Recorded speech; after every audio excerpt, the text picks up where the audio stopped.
Item number SCP-096, Object Class Euclid, Special Containment Procedures. SCP-096 is to be contained in its cell, a 5 meter by 5 meter by 5 meter airtight steel cube at all times. Weekly checks for any cracks or holes are mandatory. There are to be absolutely no video surveillance or optical tools of any kind inside of SCP-096's cell. Security personnel will use pre-installed pressure sensors and laser detectors to ensure SCP-096's presence inside the cell. Any and all photos, videos, or recordings of SCP-096's likeness are strictly forbidden without approval from Dr. Blank and 05-blank. Description: SCP-096 is a humanoid creature measuring approximately 2.38 meters in height. Subject shows very little muscle mass, with preliminary analysis of body mass suggesting mild malnutrition. Arms are grossly out of proportion with the rest of the subject's body, with an approximate length of 1.5 meters each. Skin is mostly devoid of pigmentation and shows no sign of body hair. SCP-096's jaw can open to 4 times the norm of an average human.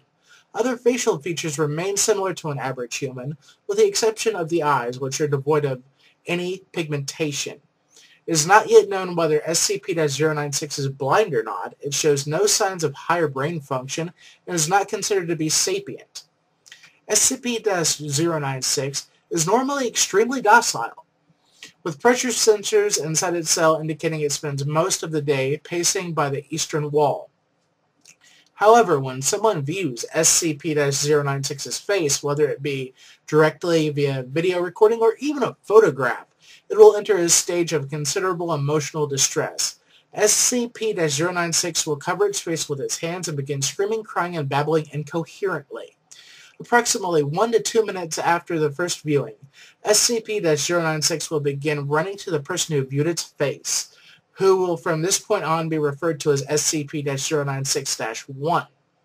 Documented speeds varied from 35 kilometers per hour to blank kilometers per hour and seem to depend on distance from SCP-096-1. At this point, no known material or method can impede SCP-096's progress. The actual position of SCP-096-1 does not seem to affect SCP-096's response. It seems to have an innate sense of SCP-096-1's location. Note, this reaction does not occur when viewing an artistic depiction. In other words, like a painting or something like that. Upon arriving at SCP-096-1's location, SCP-096 will proceed to kill and data expunge SCP-096-1.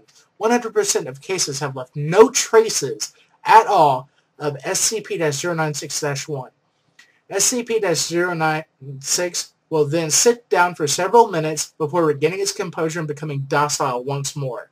It will then attempt to make its way back to its natural habitat, which is data redacted. Due to the possibility of mass chain reaction, including breach of Foundation secrecy and large civil loss of life, retrieval of subjects should be considered alpha priority. It sounds to me like this thing eats people once it gets to them. I mean, it can make its mouth 4 times bigger than any regular human can. This thing freaks me the heck out. I mean, all it has to do is have its face viewed, whether it be a recording, a picture, a photograph, anything like that. Well, not a picture if it's like drawn or something, but if it's an actual snapshot, you better watch your back. I have a couple other SCP readings up right now that you can go check out if you like to. If you enjoyed this, please hit the like and subscribe buttons, and have a good day, everybody.